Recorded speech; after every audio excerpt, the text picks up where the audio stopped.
அனைவருக்கும் வணக்கம், வாழ்த்துக்கள். கடவுள் நமக்கு கொடுத்துருக்கிற இந்த நல்ல தருணத்துக்காக, வாய்ப்புக்காக நன்றி உணர்வோடு, மகிழ்ச்சியோடு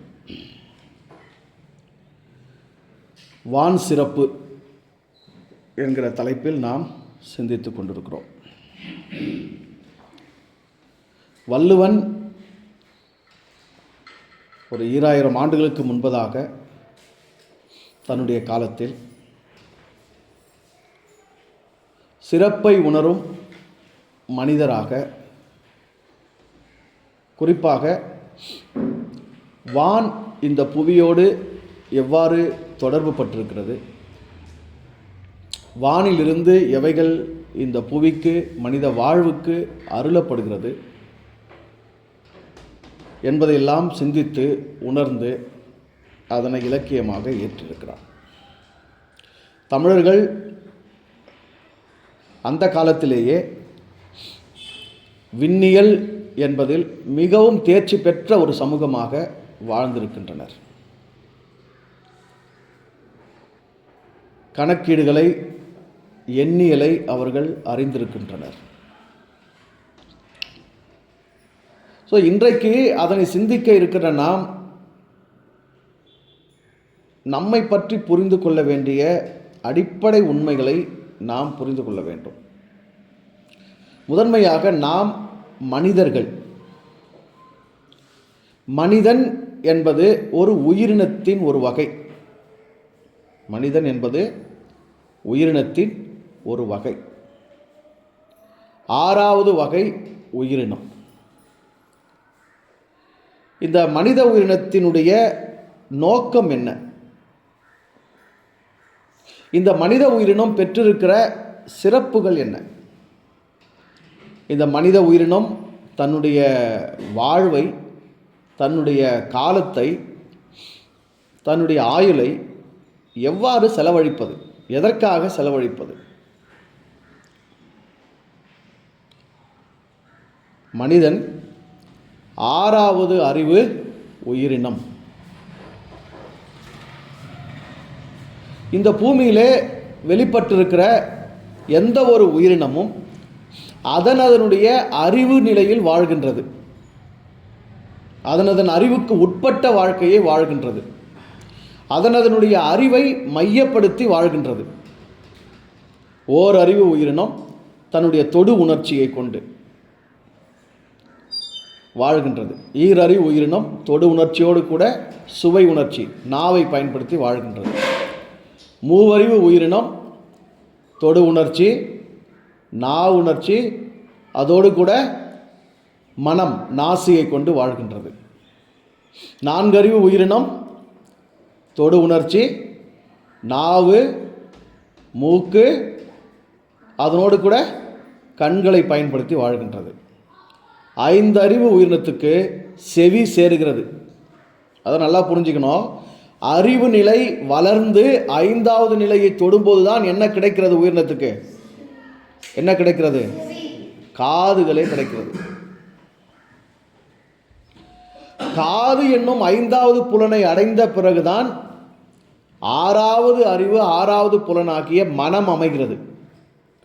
மனதிற்கும் காதுக்கும் ரொம்ப நெருக்கம் இருக்கிறது என்பதை புரிந்து கொள்ள வேண்டும்.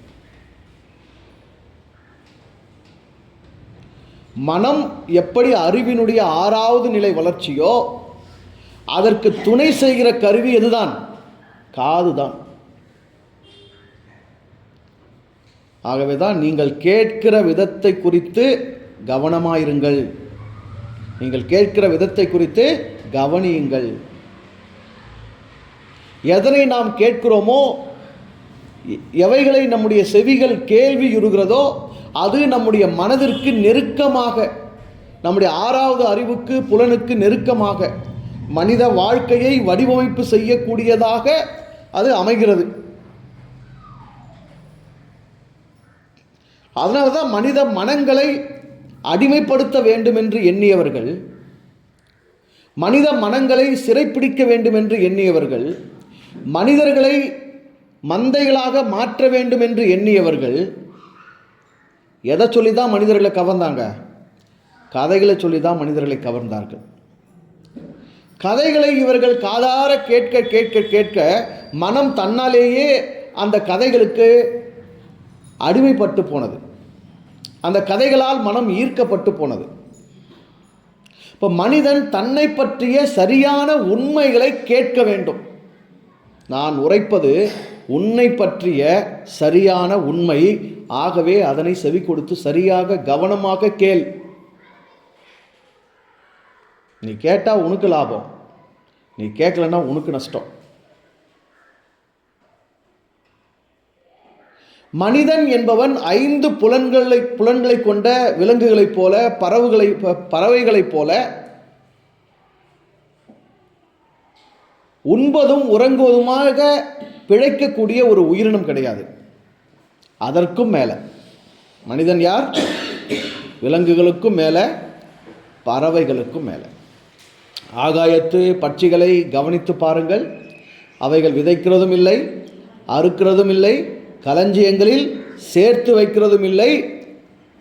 ஆகிலும் உங்கள் பரமபிதா அவைகளையெல்லாம் பிழைப்பூட்டுகிறார். அதோடு நிற்கல, அவைகளை பார்க்கலும் நீங்கள் விசேஷமானவர்கள் அல்லவா? அதாங்க சிறப்பு, அதான் கவனிக்கத்தக்க ஒரு உண்மை. அவைகளை பார்க்கலும் நீங்கள் விசேஷமானவர்கள். அப்போது கடவுள் உணர்ந்த, ஞானமடைந்த, உணர்வு பெற்ற அத்தனை உணர்வாளர்களும் இந்த உலக மனிதர்களுக்கு எடுத்துரைத்திருக்கிற உண்மை என்ன? நீ மற்ற உயிரினங்களை விட சிறப்பானவன், நீ மற்ற உயிரினங்களை விட விசேஷமானவன். அப்படின்னா அந்த விசேஷம் என்னன்னு தெரிஞ்சுக்கணும்ல. சும்மாவே நான் வந்து விசேஷம், நான் வந்து விசேஷம், நான் வந்து சிறப்பு, நான் வந்து சிறப்புன்னு சொல்லிட்டு இருந்தால் முடியாதுல்ல. அந்த விசேஷம் என்னன்னு தெரியணும்ல.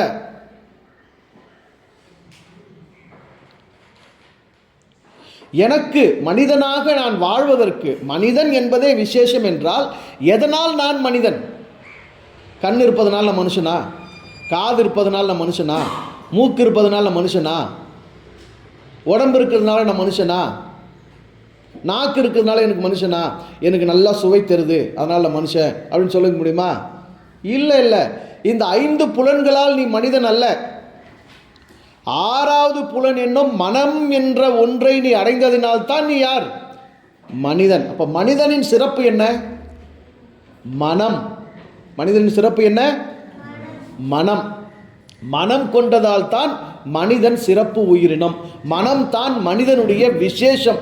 மற்ற உயிர்களிடத்திலிருந்து மனிதனை வேறுபடுத்தி, மற்ற உயிர்களை விட மனிதனை சிறப்புப்படுத்தி வைப்பது மனம்தான்.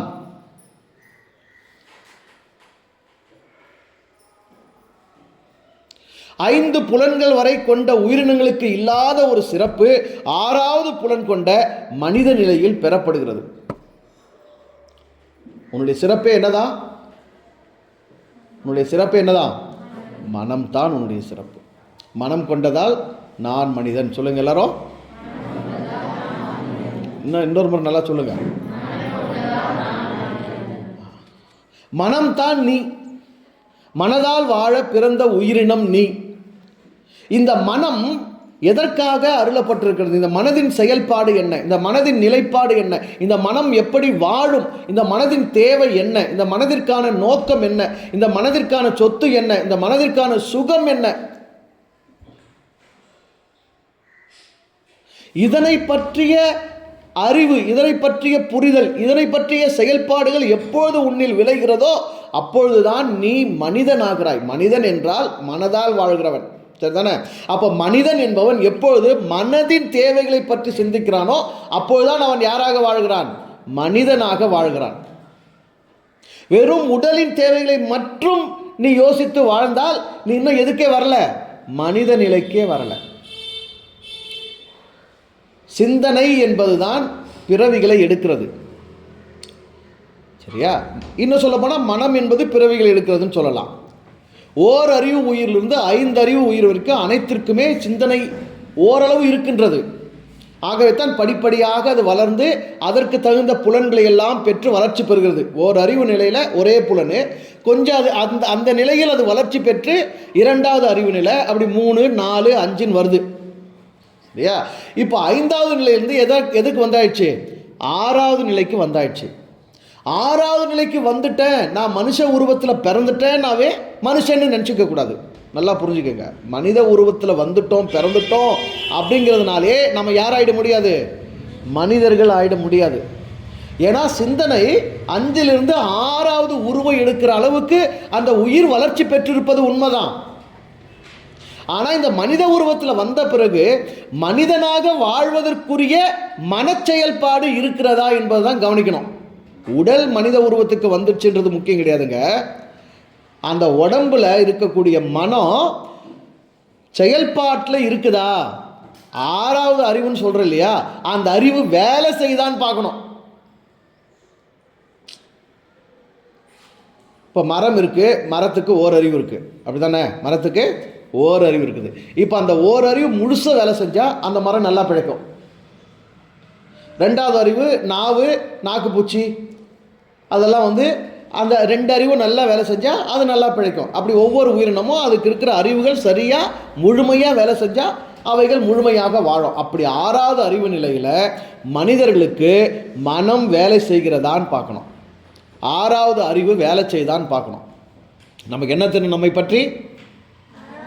எனக்கு என்னுடைய 6வது அறிவு வேலை செய்தா இல்லையான்னு தெரியணும். அது வேலை செய்தால் நான் ஒரு முழுமையான மனிதன். மனித வாழ்வை அதன் சிறப்பில், அதன் விசேஷத்தில், அதன் தன்மையில் வாழ்கிறவன். இதுதான் தொல்காப்பியர் மாவும் மாக்களும் 5 அறிவினவே மக்கள் தாமே 6 அறிவினரேன்னு பாடியிருக்கிறாரு. சொல்லுங்க. மாவும் மாக்களும் 5 அறிவினவே மக்கள் தாமே 6 அறிவினரே. மா அப்படின்னா எது மான்னு கத்துது? மாடு. ஆடு எப்படி கத்துது? மேன் கத்துது. அப்படி மா மேன் கத்துதுல இந்த விலங்கினங்கள், பறவைகள், சரியா? இதெல்லாம் என்னவா? 5 அறிவு. மா 5 அறிவு. மா மட்டும் 5 அறிவு அல்ல, மாக்கள் கூட என்னதானா? 5 அறிவு தானே. யாரை இவர் மாக்கள்ங்கிறார்னா, மனித பிறவி எடுத்துட்டாங்க, மனித உடம்புல வந்துட்டாங்க, மனித உருவத்தில் இருக்கிறாங்க, மனிதர்கள் போல தெரிகிறாங்க, ஆனால் மனம் வேலை செய்யலை, 6வது அறிவு வேலை செய்யலை. அவங்கள யாரோடு இணைக்கிறாரு? மாவும் மாக்களும். மக்கள் வேறு, மாக்கள் வேறு. சொல்லுங்க. மாக்கள்னா யாரு? மனித உருவத்தில் இருப்பாங்க, ஆனால் 6வது அறிவு என்ன செய்யாது? அவங்களுக்கு வேலை செய்யாது. 5 அறிவு வேலை செஞ்சால் எப்படி வாழ்வாங்களோ அப்படி வாழ்வாங்க. 5 அறிவு வேலை செஞ்சால் எப்படி வாழ்வாங்க?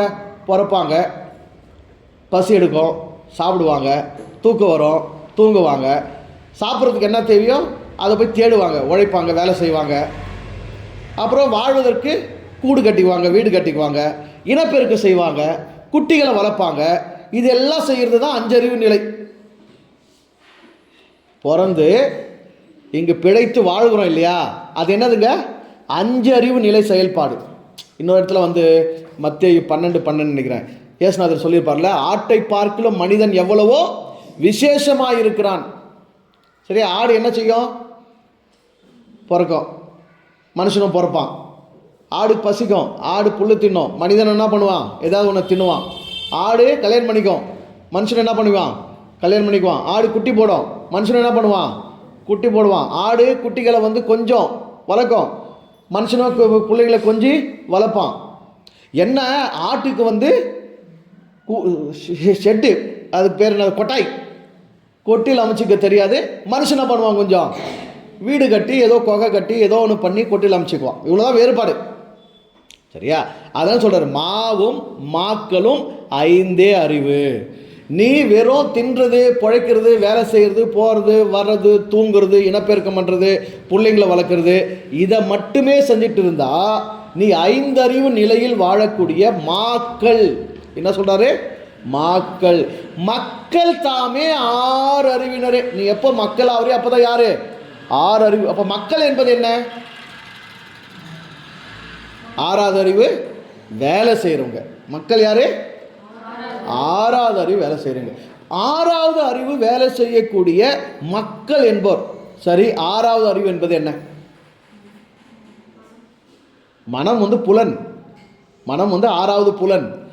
அதில் வேலை செய்கிற ஆறாவது அறிவு என்ன?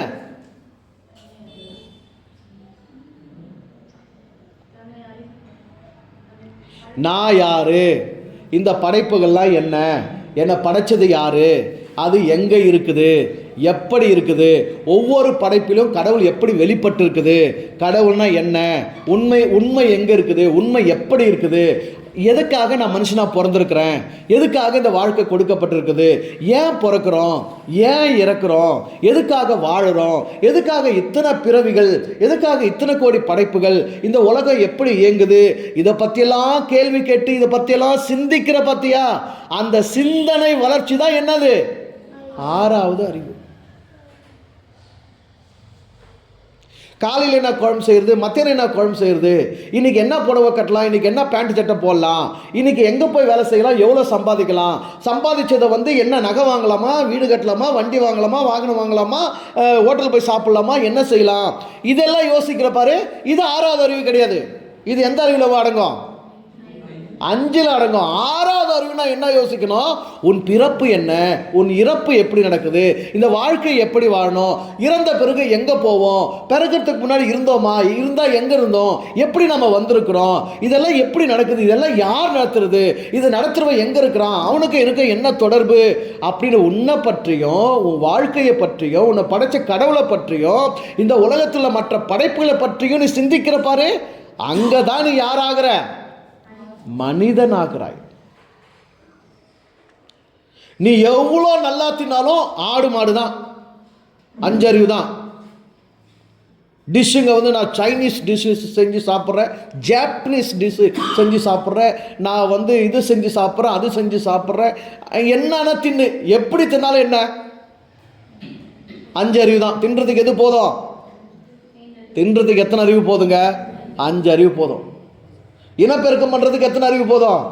5 அறிவு போதும்.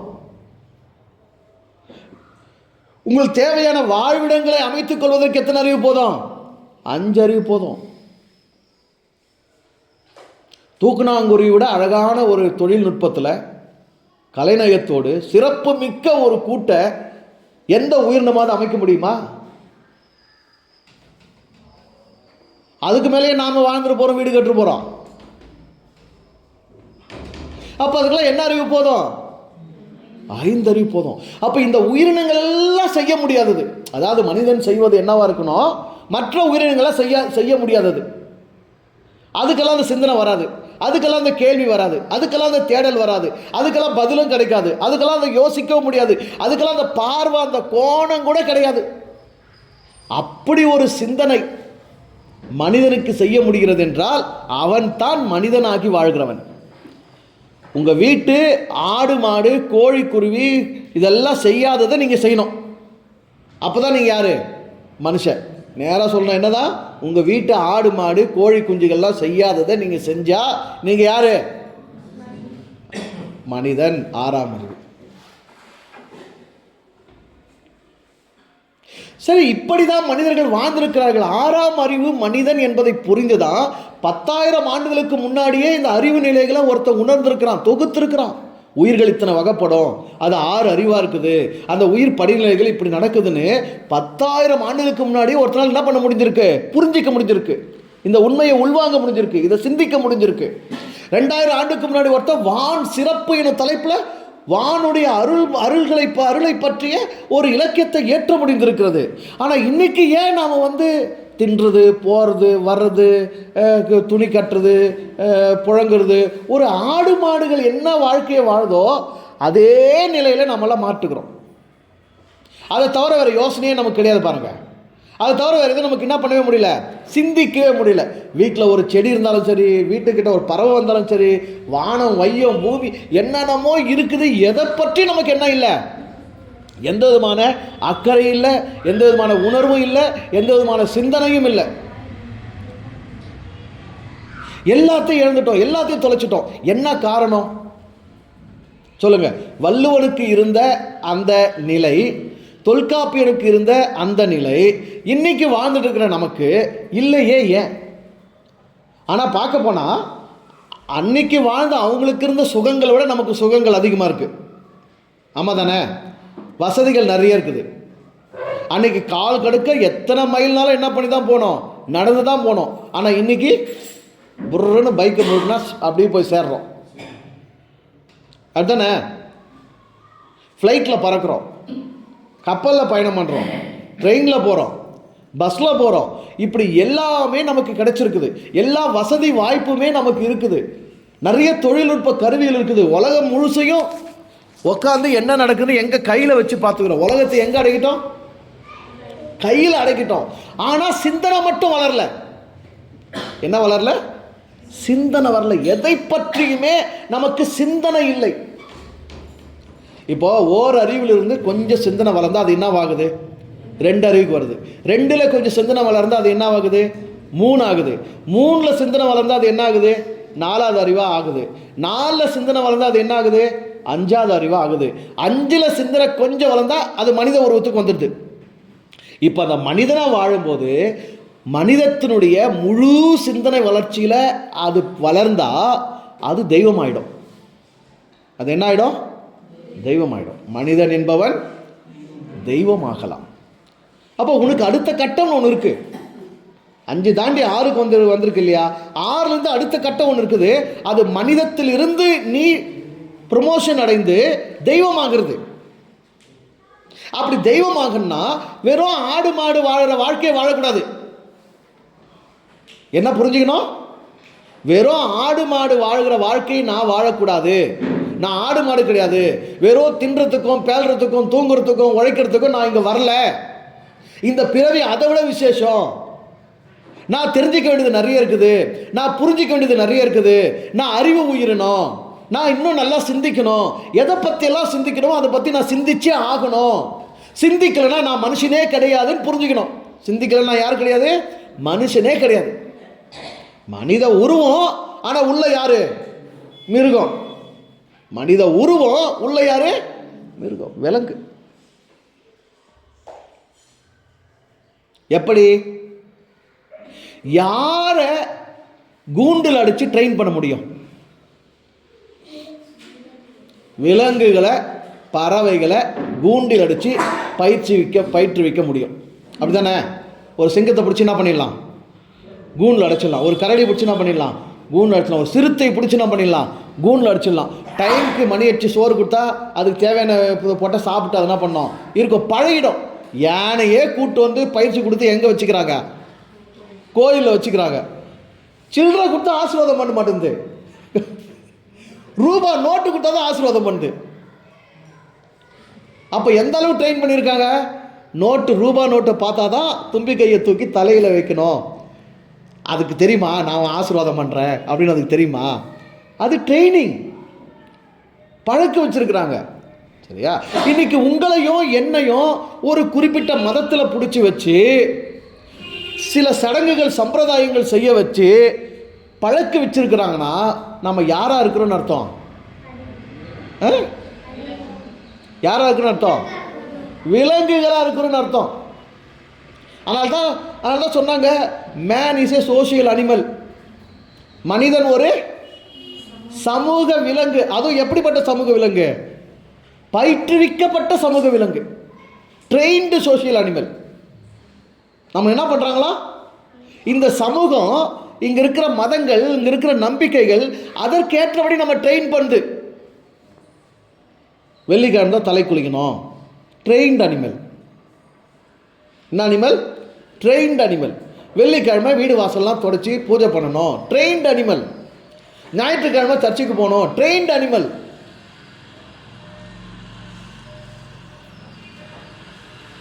என்னவெல்லாம் நாம் இங்கே கற்றுக்கிட்டோமோ, எப்படியெல்லாம் இங்கே பழக்குவிக்கப்பட்டிருக்கிறோமோ, இங்கெல்லாம் நாம் பழக்குவிக்கப்பட்ட மிருகமாக்கப்பட்டிருக்கிறோம். ஆனால் மனித வாழ்க்கை அது கிடையாது. மனிதன் சிந்தனையில் வாழ்கிற உயிரினம். அந்த சிந்தனை எது வரைக்கும் போகும்ட்டாங்க?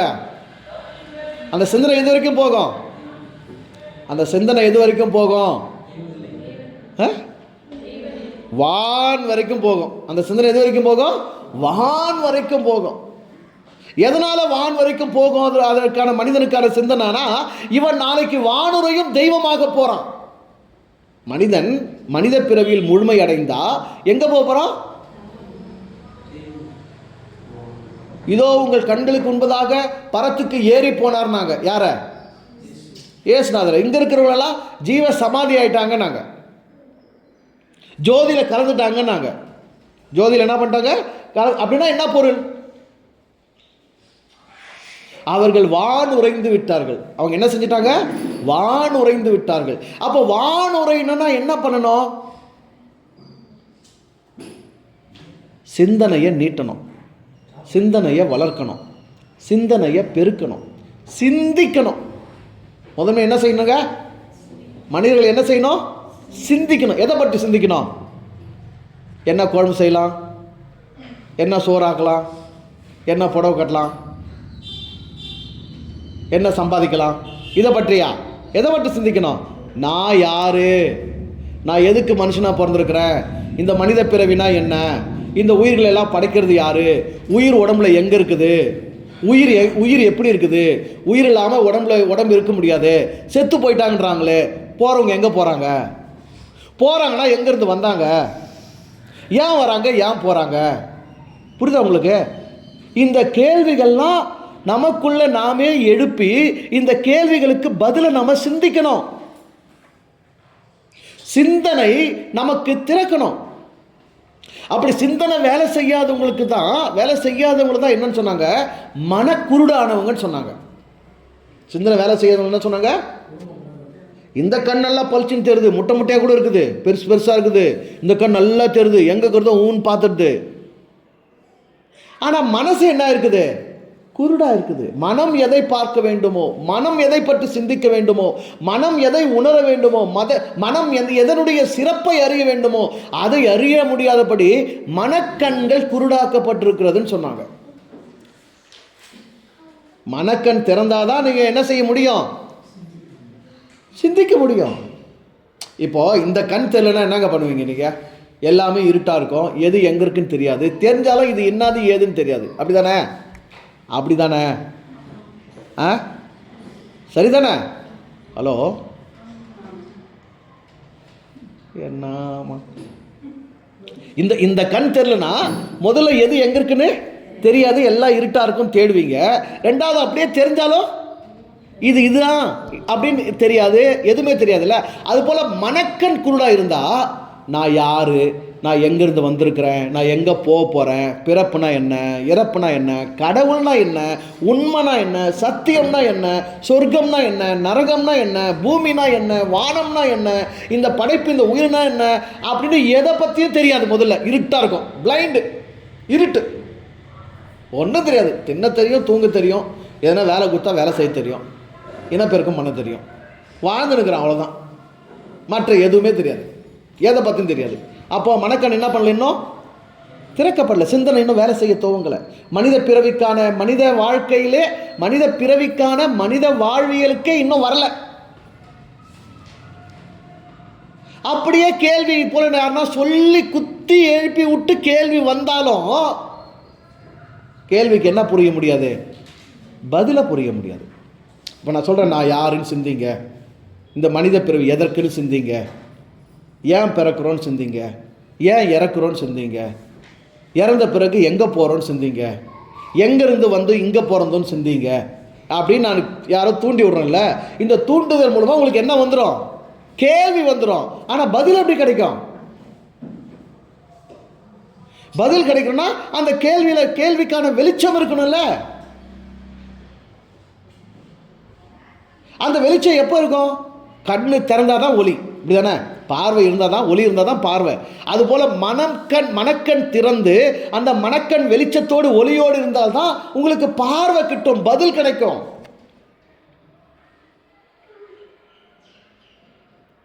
எல்லா மனிதருமே சிறப்பானவர்கள் தான், எல்லா மனிதருக்குமே சிந்திக்க முடியும் தான். இந்த சிந்திக்கிறதுக்கு படிப்பு அவசியம் கிடையாது. ஐயோ, நல்லா புரிஞ்சுக்கோங்க, சிந்திக்கிறதுக்கு என்ன அவசியம் கிடையாது? படிப்பு அவசியம் கிடையாது. படித்தவங்க இதெல்லாம் சிந்திக்கிறீங்க, படித்தவங்க இதெல்லாம் யோசிக்கிறீங்க, படித்தவங்களுக்கு இதெல்லாம் தெரியுது, படித்தவங்க இதெல்லாம் கேள்வி கேட்குறீங்க, நாங்கள் எதுவுமே படிக்கலை, ஆனாலும் எங்களுக்கு நாங்கள் என்னத்தை சிந்திக்கிறது அப்படின்னு யோசிக்கக்கூடாது. ஏன்னா சிந்திக்கிறதுக்கு மனுஷனாக பிறந்திருந்தால் போதும், சிந்திக்கிறது மனசுன்னு ஒன்று இருந்தால் போதும். சிந்திக்கிறதுக்கு என்ன பண்ணியிருக்குன்னு அவசியம் கிடையாது, படிச்சிருக்குன்னு அவசியம் கிடையாது.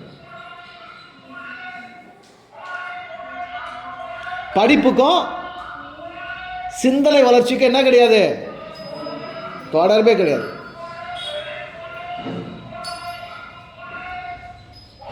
ஆனால் நீங்க எதை பத்தி கவலைப்பட வேண்டியதில்லை. நான் படிக்கலைன்றதை பத்தி என்ன செய்ய தேவையில்லை, நீங்க கவலைப்பட வேண்டியது இல்லை.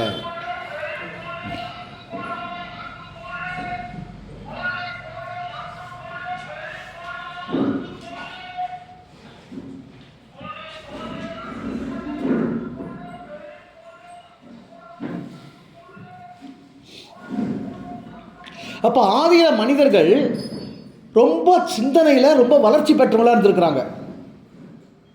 எல்லாத்தையும் பற்றி சிந்திச்சிருக்கிறாங்க. அந்த மனிதர்கள் சிந்தித்ததின் விளைவு தான் நாம் இன்னைக்கு ஈஸியாக பலாப்பழத்தை சாப்பிட்றோம், ஈஸியாக மாம்பழத்தை சாப்பிட்றோம், ஈஸியாக மிளகு சீரகத்தை பயன்படுத்துகிறோம், ஈஸியாக வெந்தயத்தை பயன்படுத்துகிறோம். இதெல்லாம் கீரைகள், எத்தனை வகையான கீரைகளை பயன்படுத்துகிறோம், தழைகளை பயன்படுத்துகிறோம். இதெல்லாம் உண்ண முடியும், இதெல்லாம் உண்ண முடியாது, பலவற்றை தெரிஞ்சு வச்சுருக்கிறோம். இதெல்லாம் நாமளா கண்டுபிடிச்சோம் பிறந்து? ஏற்கனவே எங்கள் வாழ்ந்தவங்க என்ன பண்ணியிருக்கிறாங்க, கண்டுபிடிச்சிருக்கிறாங்க. அப்படி தானே? இது அரைக்கீரை, ஆண்மையை பெருக்கும், இது சிரிக்கீரை, இது செரிமானத்துக்கு நல்லது, இது வந்து முடக்கத்தான் கீரை, வாதத்தை வந்து தூக்கி தூர போட்டுரும். இதெல்லாம் யாருங்க உணர்ந்தது, யாருங்க யோசித்தது?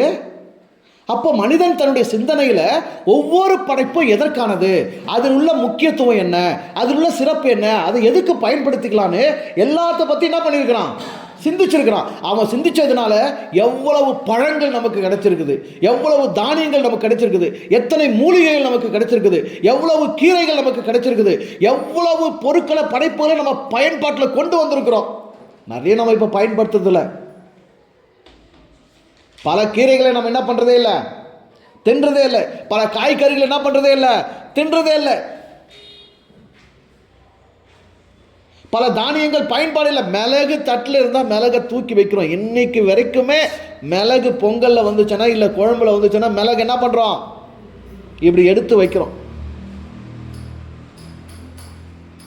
விலங்கு யாருங்க? அது மிருகம், மிளகு.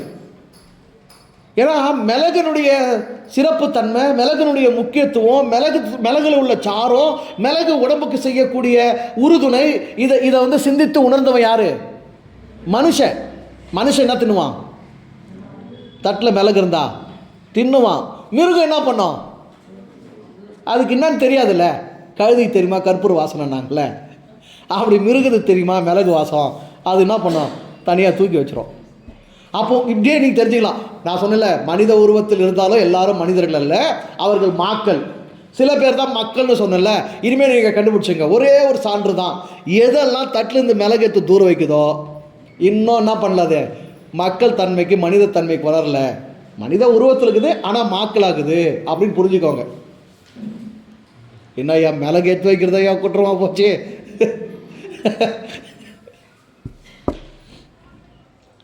எவ்வளவு படைப்புகள், எவ்வளவு அரிய பொருட்களை வெளிக்கு கொண்டு வந்திருக்கிறாங்க, புரிஞ்சிருக்கிறாங்க, உள்வாங்கியிருக்கிறாங்க.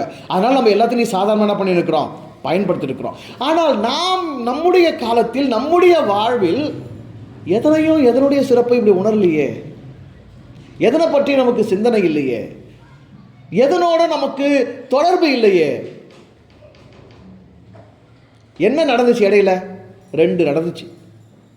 ஒன்று, மனிதனை இயற்கையிலிருந்து, மனிதனை அவனுடைய சிந்தனை வளர்ச்சியிலிருந்து பிரிப்பதற்கும் தடுப்பதற்கும் மதம் உள்நுழைந்தது. 1. 2வது, பல கண்டுபிடிப்புகள் உள்நுழைந்தது. மிஷன் சொல்கிறல்ல, மிஷன், இயந்திரங்கள், இயந்திர பயன்பாடும், இயந்திரத்தனமான கற்பனைத்தனமான கதைகளை கொண்ட மதத்தினுடைய நுழைவும் மனிதனுடைய சிந்தனை வளர்ச்சியை தடுத்து விட்டது. இந்த ஒரு பாட்டு ஒன்று இல்லை, நிலா காய்கிறது, நேரம் தேய்கிறது, யாரும் ரசிக்கவில்லையே. பாருங்க, நிலா காய்கிறது. தெரியாதா உங்களுக்கு? பாடுத்தாங்க. இந்த கண்கள் மட்டும் உன்னை காணும், தென்றல் போகின்றது, சோலை சிரிக்கின்றது, யாரும் ரசிக்கவில்லையே, சின்ன கைகள் மட்டும் உன்னை தீண்டும், காற்று வீசும், வெயில் காயும் காயும், அதில் மாற்றம் ஏதும் இல்லையே, வானும் மண்ணும் நம்மை வாழ சொல்லும், அந்த வாழ்த்து ஓயவில்லை என்றென்றும். என்றென்றும் அதாங்க அருமையான பதம். என்றென்றும் நிலா காயுது. எப்போதுலேருந்து? நீ பிறந்ததுலேருந்து காயுது. காஞ்சின்னு போட்டோம் எனக்கு என்ன. சோலை சிரிக்கின்றது, சிரிச்சின்னு போட்டோம் எனக்கு என்ன. வெயில் அடிக்குது, அடிச்சின்னு போட்டோம் எனக்கு என்ன. இப்படி எல்லாவற்றையுமே, இதை பற்றி அக்கறை எல்லாம் மிருகத்துக்கு கிடையாது. நல்லா புரிஞ்சுங்க. நிலா காயுது, மிருகத்துக்கு அக்கறை கிடையாது. நிறைய மிருகங்களுக்கு எதை பார்க்குற வாய்ப்பே கிடையாது, நிலாவை பார்க்குற வாய்ப்பே கிடையாது. நம்மால் எவ்வளோ நிலாவை பார்த்துருந்தா அங்கே ஒரு ஆயா உட்காந்து வடை சுட்டுனுக்குறாங்க. காக்கா வடைக்கு என்ன பண்ணிடுச்சு, தூக்கின்னு போயிடுச்சு. ஏங்க, நிலாவை அவன் பார்த்துருக்குறாங்க, நிலாவை அவன் கவனிச்சிருக்கிறாங்க, நிலாவை பற்றி யோசிச்சிருக்கிறாங்க. அதனால நிலாவை வச்சு என்ன பண்ணியிருக்கிறான், நிலாவை வச்சு எவ்வளோ பாட்டுங்க, நிலாவை மட்டும் வச்சு எவ்வளோ பாட்டுங்க. உங்களுக்கு தெரிஞ்ச பாடல சொல்லுங்களா, நிலாவை வச்சிருக்கிற பாட்டுங்க. நிலவே முகம் காட்டு, அது காட்டின்னு தாங்குது. வேற பாட்டு, நிலாவே வா வா நில்லாமல் வா வா, நிலா அது வானத்தின் மேலே. அப்புறம் வெண்ணிலவே வெண்ணிலவே விண்ணை தாண்டி வருவாயா, விளையாட ஜோடி தேவை. யாரை கூப்பிடுறான்? எனக்கு எல்லாம் மொத்தம் சனிங்களாகுது. ஒன்று கூட நான் சென்ஸ் ஒழுங்காக விளையாட மாட்டேங்குது. நீ வா, நம்ம 2 பேரும் சேர்ந்து விளையாடலாம், குளிர்ச்சியாக இருப்ப, நீ வான்னு கூப்பிட்றான். வேற நிலவே நிலவே சரிகம பதனி போடு, பாடு. நீலவான ஓடையில் நீந்துகின்ற வெண்ணிலா. அப்புறம் புரியல. நிலவு தூங்கும் நேரம். அடா அடா, நினைவு தூங்கிடாது. இலக்கிய அவளை பற்றியெல்லாம் சொல்லுங்கிறான். வெண்மேகம் பெண்ணாக உருவானதோ. அடா அடா, அந்த நிலவை பார்த்து 1000 நிலவே வா. என்னது? நிலவு ஒரு பெண்ணாகி ஆகாய வெண்ணிலாவே, பாடு நிலாவே. எவ்வளோங்க, எதனால? ஒரு நிலா என்றென்றும் அது பாடு தினமும் வருது, அது பாடு தினமும் போகுது. ராத்திரினா சாயங்காலம்னா வருது, காலையிலனா போயிடுது. ஆனால் இந்த நிலாவை எந்த உயிரினம் ரசித்தது, எந்த உயிரினம் கவிதை எழுதுச்சு, எந்த உயிரினம் இத்தனை பாட்டு எழுதுச்சு? இது யாருக்கான சிறப்பு? இது யாருக்கான படைப்பு? எதற்காக மனிதன்? நிலாவை ரசிக்கிறதுக்கு தான் நீ வந்த. நீ எதுக்கு வந்த? நிலாவை ரசிக்கிறதுக்கு தான் வந்த. உன்னால மட்டும்தான் ரசிக்க முடியும். உன்னால மட்டும்தான் என்ன செய்ய முடியும்? ரசிக்க முடியும். இப்படி நிலாவை மட்டுமா? மலரை எடுத்துக்கோங்க, மானை எடுத்துக்கோங்க, மழையை எடுத்துக்கோங்க, சூரியன் எடுத்துக்கோங்க. நம்மளே நினச்சிட்டோம் இதெல்லாம் கவிஞர்களுக்குரிய செயல். பாட்டு எழுதுறாங்க, அவங்களுக்கு தேவை, அதனால் அதை பற்றி சிந்திக்கிறாங்க, நல்லா எழுதுறாங்க. சரி, அவங்க சிந்திக்கிட்டு எழுதிட்டோம், பாட்டையாவது கேட்குறோமா? பாட்டில் அதை பற்றி என்ன எழுதியிருக்கிறான்னு அதையாவது சிந்திக்கிறோமா? நேரம் இல்லைங்க. என்ன இல்லைங்க? நேரம் இல்லைங்க. இவ்வளவு நெருக்கமாய் மனிதர்கள் இயற்கையோடு மனிதர்கள் எவ்வளவு நெருக்கமாய் வாழ்ந்தார்களோ அவ்வளவும் அவர்கள் சிந்தனை வளர்ச்சி பெற்றார்கள். இன்றைக்கு மனிதர்களாக தெரிகிறோம், ஆனால் மன வளர்ச்சி இல்லை, சிந்தனை வளர்ச்சி இல்லை. காரணம் என்னவென்றால் நாம் இயற்கையிலிருந்து பிரிக்கப்பட்டிருக்கின்றோம். இயற்கைக்கும் மனிதனுக்கும் நடுவில் மதங்களும் இயந்திரங்களும் வந்துவிட்டது.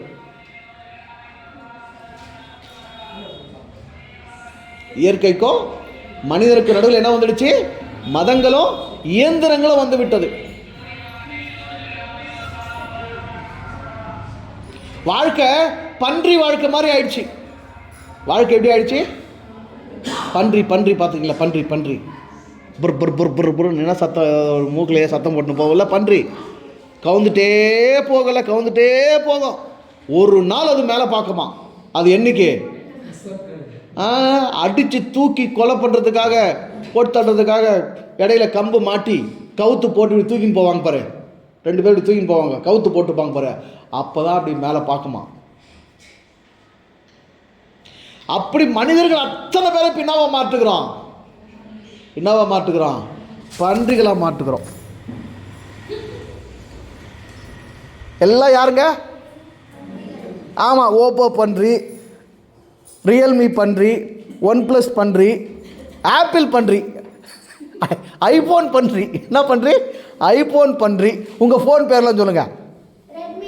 ரெட்மி பன்றி, ஓப்போ பன்றி, விவோ பன்றி, சாம்சங் பன்றி, நோக்கியோ பன்றி,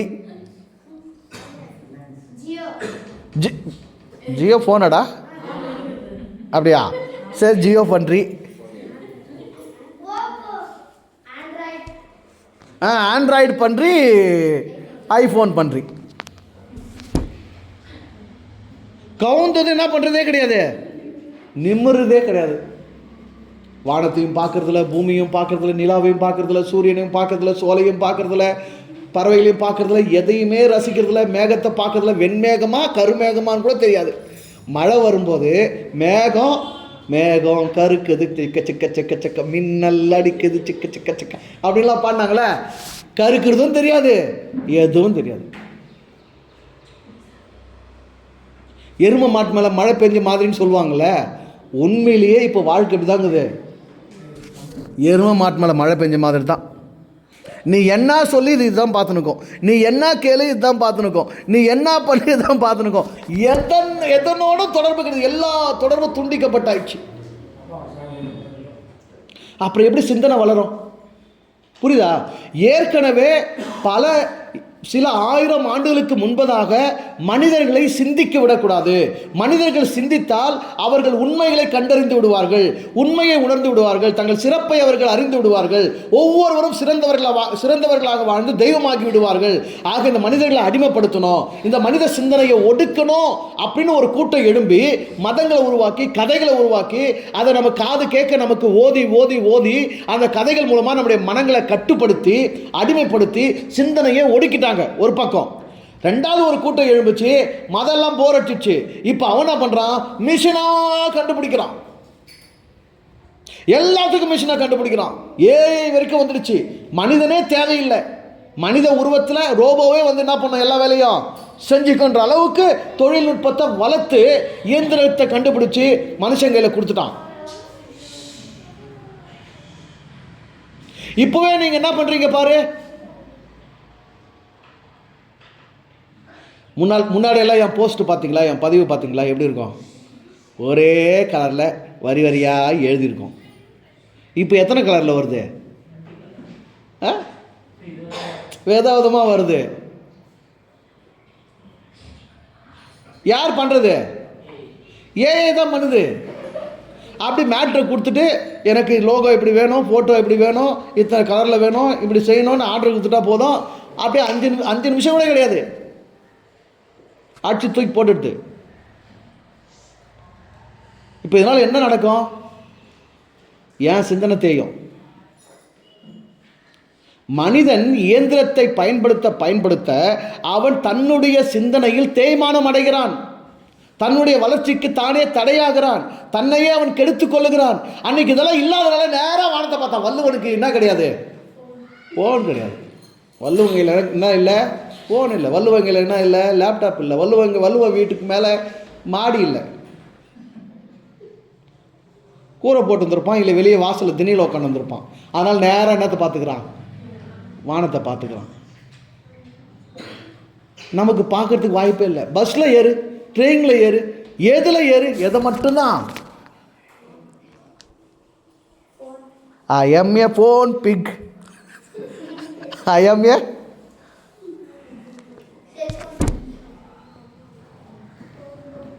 சொல்கிறாங்க. இன்னும் சில நூற்றாண்டுகளில் மனிதர்கள் நிமிர்ந்த உயிரினமாக இருக்க மாட்டாங்க. இந்த இடத்துல வர அந்த முக்கியமான கழுத்தை நிமிர பண்ணுற அந்த எலும்பு தேய்மானம் அடைந்து அடுத்து அவங்களுக்கு பிறக்கிற அந்த தலைமுறை குழந்தைகள் இருக்கு இல்லையா, அடிமை பெண் எம்ஜிஆர் மாதிரி பிறப்பாங்க. தலை டிங்கு டிங்குன்னு இப்படி ஆடின்னு இப்படி குனிஞ்சேர இருப்பாங்க. இப்படி தூக்க முடியாது, நிமிர முடியாது. ஏங்க உடல் ரீதியான சில செயல்பாடுகளால் பரிணாம வளர்ச்சி அடைஞ்சு தானங்க நம்ம குரங்குலேருந்து மனிதன் தான் சொல்கிறதுக்கு என்ன?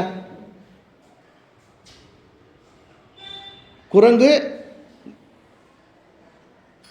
நாளையும் கையாவும் பயன்படுத்தும், காலாவும் பயன்படுத்தும். குரங்கு அதனுடைய 4 கால்கள் இருக்கு இல்லையா, அதை கையாவும் பயன்படுத்தும், காலாவும் பயன்படுத்தும். அதனுடைய அடுத்த கட்ட வளர்ச்சி என்ன? 2 மட்டும் கையாக பயன்படுத்துறது, 2 காலாக பயன்படுத்துறது.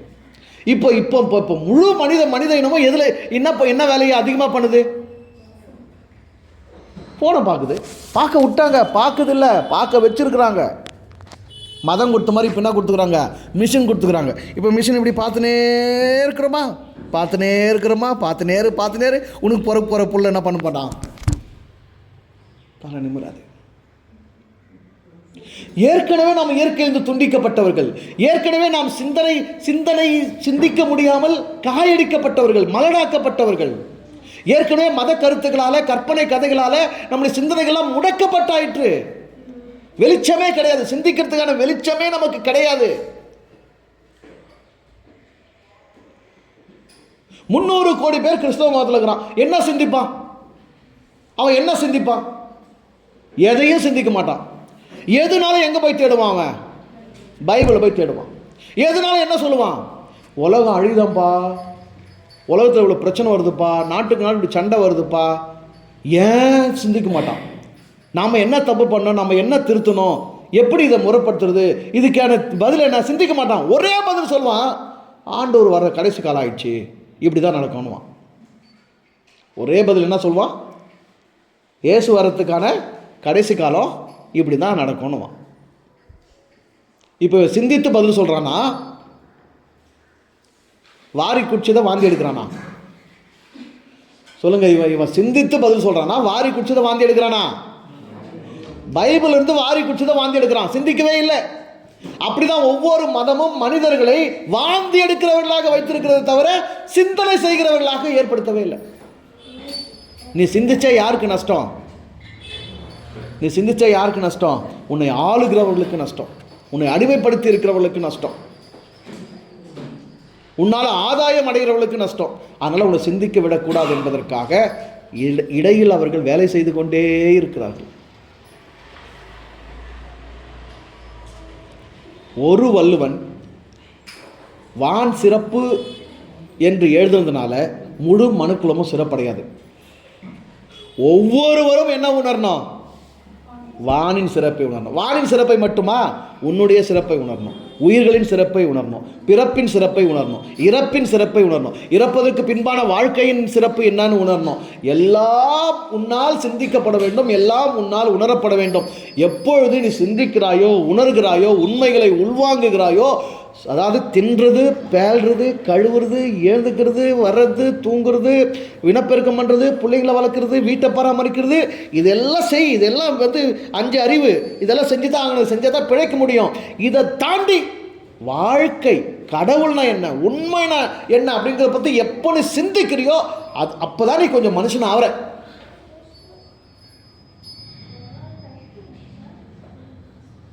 மனித உயிரினம் சிந்தித்து அறிந்து வாழ்வதற்கானதை தவிர நம்பிக்கையில் வாழ்வதற்கானது அல்ல.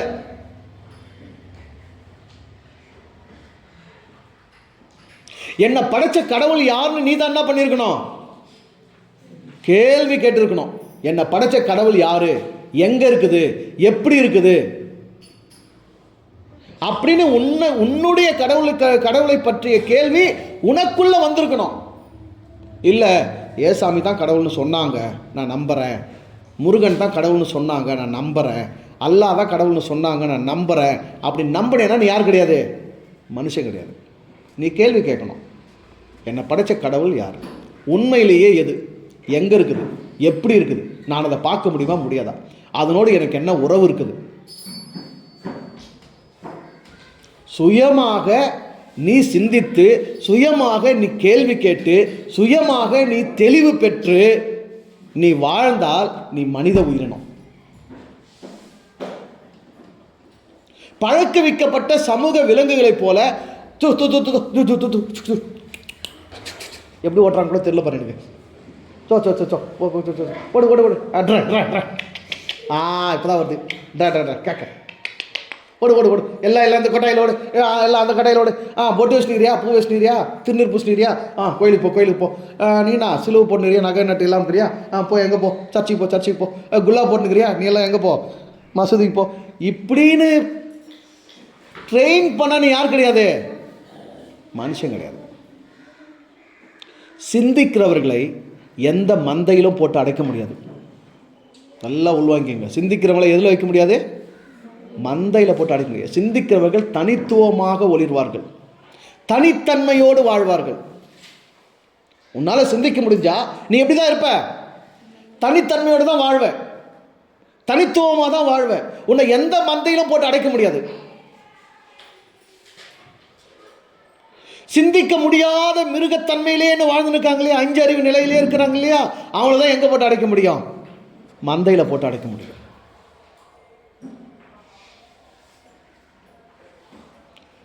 சிந்தனைத்தான் உன்னுடைய சீர்னு போன வாரம் சொன்னேன் இல்லையா. அந்த சிந்தனை வளராதபடி, அந்த சிந்தனையில் நீ வாழாதபடி உன்னை தடுத்து, உன்னை ஒடுக்கி, உன்னை அடிமைப்படுத்தவே மதங்களும் இயந்திரங்களும் என்பதை புரிந்து கொண்டு மதத்தை விட்டு முழுசும் வெளியே வரணும். இயந்திரங்களை அளவாக பயன்படுத்தணும். இயந்திரங்களை எப்படி பயன்படுத்தணும், அளவாக பயன்படுத்தணும். கொஞ்சமாவது நீ நேரடியாக எந்த நிலை, எதனோடு தொடர்புபட்டு, எதிலிருந்து வெளிப்பட்டு எந்த உயிரினமாக வளர்ச்சியை அடைந்திருக்கிறாயோ அவைகளோடு நெருக்கமான தொடர்பு இருக்கணும். வானோடு, காற்றோடு, சூரிய வெளிச்சத்தோடு, உயிரினங்களோடு, இயற்கையோடு ஒரு நெருக்கமான தொடர்பு இருந்தால் மட்டும்தான் சிந்தனை வளர்ந்துட்டே போகும்.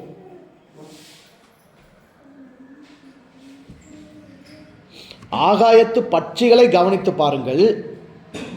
நல்லா கேளுங்க. ஆகாயத்து பட்சிகளை கவனித்து பாருங்கள், காட்டு மலர்களை கவனித்து பாருங்கள். என்ன அறிவுரைங்குது, என்ன சொல்ல வருதுங்குது? மோசேயின் நியாயப்பிரமாணத்தை கவனித்து பாருங்கள், ஏசாயாவின் தீர்க்க தரிசன நூலை படித்து பாருங்கள். அப்படியே சொன்னாரு. என்ன சொல்லியிருக்காரு? பறவைகளை கவனித்து பாருங்கள், மலர்களை கவனித்து. அப்படின்னா என்ன அர்த்தங்க? இயற்கையை படி, உனக்கு சிந்தனை வளரும். எதைப்படி? இயற்கையை படி, உனக்கு சிந்தனை வளரும். ஒரு காட்டுவாசிக்கு இருக்கிற சிந்தனைய வளர்ச்சி நாட்டுவாசி கிடையாது. காட்டிலே ஒருத்தர் இருக்கிறான்ல, நதியில் நீர் குடிச்சு, மலையில் ஏறி தேன் எடுத்து சாப்பிட்டு, அங்கே உள்ள மிருகங்களோடு வாழ்ந்து, பறவைகளோடு வாழ்ந்துருக்கிறான்ல, அவனுக்கு இருக்கிற சிந்தனை வளர்ச்சி. அவன் வானத்தை பார்த்துட்டு மழை வரும் வராது, இல்லை இது மழைக்கான மேகம் இல்லை, இந்த சூழல் இப்படி வரும், எல்லாத்தையும் தெளிவாக அவனால் சொல்ல முடியும். ஏன்? அவன் சிந்தனை இயற்கையில் அவ்வளோ என்ன பண்ணியிருக்கோம், வளர்ந்துருக்கும். ஆனால் நமக்கு வளர்ந்துருக்குது. என்ன வளர்ந்துருக்கு? 7 மணிக்கு இந்த சீரியல் வரும், 7:30 மணிக்கு இந்த சீரியல் வரும், 8 மணிக்கு இந்த படம் போடுவான், இந்த டிவியில் இந்த சேனலில் இந்த படம் போடுவான். இதுதான் நமக்கு வளர்ந்துருக்குது. எது வளரல? இயற்கையை பற்றிய புரிதல் வளரல. இயற்கையோடு இசைந்த சிந்தனை வளர்ச்சி நமக்கு இல்லை. அப்போ நம்ம தூரமாக்கப்பட்டிருக்கிறோம் புரிஞ்சுக்கணும். நம்ம மனிதத்தன்மையிலிருந்து பிடுங்கப்படுறோம். நம்முடைய மனிதத்தன்மை நசுக்கப்படுது, நம்முடைய மனிதத்தன்மை ஒடுக்கப்படுது, நம்முடைய சிறப்புகளை இங்கே சிதைக்கிறாங்கன்னு தெரியணும் நமக்கு. நம்முடைய சிறப்புகள் என்ன செய்யப்படுதுங்க? சிதைக்கப்படுது. நீ என்ன ஆகிடக்கூடாது? தெய்வம் ஆகிடக்கூடாது. தெய்வமாகனா நீ முழுசாக மனிதத்தில் வாழணும். மனிதத்தில் வாழணும்னா நீ சிந்திக்கணும். உன் சிந்தனையை உடைச்சிட்டா, தடுத்துட்டா, நீ மனிதத்தில் வாழ மாட்டேன். மனிதத்தில் வாழணும்னா நீ யாராக போகிறதில்ல, தெய்வமாக போகிறதில்ல. நாங்கள் கதைகள்லாம் ஏற்படுத்தி நிறைய தெய்வங்களை இங்கே ஏற்படுத்தி வச்சுருக்கிறோம். அதுங்களை கும்பிட்டுட்டு எங்களுக்கு வருமானத்தை கொடுத்துட்டு நீ வாழ்ந்துட்டு போவேன். கடவுள் உன்னை எதுக்கு படைச்சிருக்கிறது? நீயே தெய்வமாகி வா, முழு மனிதத்தில் வாழ்ந்துட்டு நீயே தெய்வமாகி வான்னு அனுப்பியிருக்கிறார் கடவுள். ஆனால் நான் என்ன பண்ணுறேன்? இங்கே எனக்குள்ள இருக்கிற கடவுளையும் உணரல, நான் தெய்வமாகறதுக்கான வாழ்க்கையும் வாழல. யாரோ ஒன்று ஏதோ ஒன்று தெய்வம்னு இங்கே ஊந்து கும்பிட்டு மிருகத்தோட மோசமாக வாழ்ந்துட்டு போகிறேன். இது சீரியஸான பிரச்சனை இல்லையாங்க? ஏதோ தானே பரவாயில்ல விட்டு, ஏதோ நான் வேலை வெட்டி இல்லாமல் உங்களை கூப்பிட்டு உட்கார வச்சு ஏதோ போதனை பண்ணுறன்றதுக்காக நீங்கள் கேட்குற விஷயமா இது? ஒரு பிறவிங்க எத்தனை பிறவி? ஒரு பிறவிங்க. நீங்கள் மனிதராக பிறந்திருக்கிறீங்க, நீங்கள் மனிதருங்க. உங்களுக்குன்னு நீங்கள் ஒரு தனித்த உயிரினம். இந்த உயிரினத்தினுடைய வகைப்பாடு, இந்த உயிரினத்தினுடைய அறிவு நிலைங்கிறது வேறுபட்டதுங்க. அந்த நிலையில் நீங்கள் வாழணும், அதுக்காக தான் நீங்கள் வந்திருக்கிறீங்க. அதை ஏன் இன்னொருத்தன் ஒடுக்க அனுமதிக்கணும்? அதில் ஏன் நம்ம அடிமைப்பட்டு வாழணும்? நாம் ஏன் நம்முடைய சிந்தனை இழக்கணும்? சிந்தனையில் வளர்ச்சி பெறாமல் நாம் ஏன் சீரழியணும்?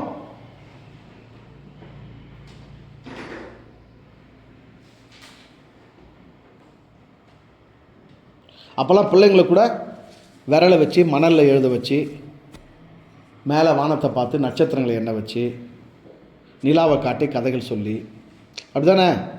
நிலாவை காட்டி கதைகள் சொல்லி, அது பாரு காக்கா பாரு, பறவை பாரு அப்படின்னு காட்டி தான் என்ன பண்ணாங்க?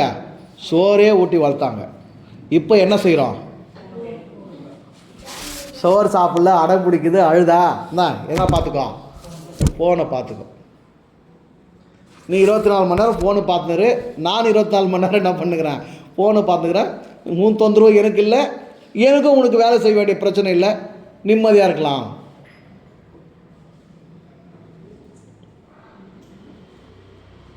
அறிவு இயற்கையோடு தொடர்புப்பட்டது. அறிவு வளர்ச்சி என்பது, சிந்தனை வளர்ச்சி என்பது இயற்கையோடு இயந்து இசைந்து வாழ்பவர்களுக்கு மட்டுமே கிடைக்கக்கூடியது. அறிவை எது கொடுக்காது? இயந்திரங்கள் கொடுக்காது. அறிவை மதம் கொடுக்காது. மதம் கதைகள் மூலமாக உன்னை கட்டுப்படுத்துகிறது. இயந்திரங்கள் இயற்கையிலிருந்து உன்னை பிரித்து கட்டுப்படுத்துகிறது.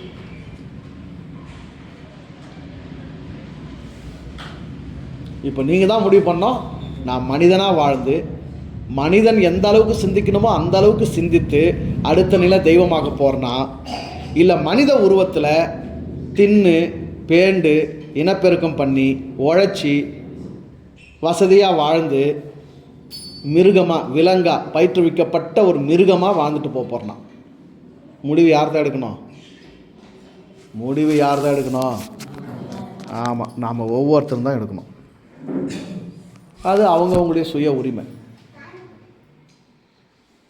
நீங்கள் வள்ளுவன் ஆகிறதுக்கும் வாய்ப்பு உண்டு, வள்ளுவனுக்கு மேலாகிறதுக்கும் வாய்ப்பு உண்டு.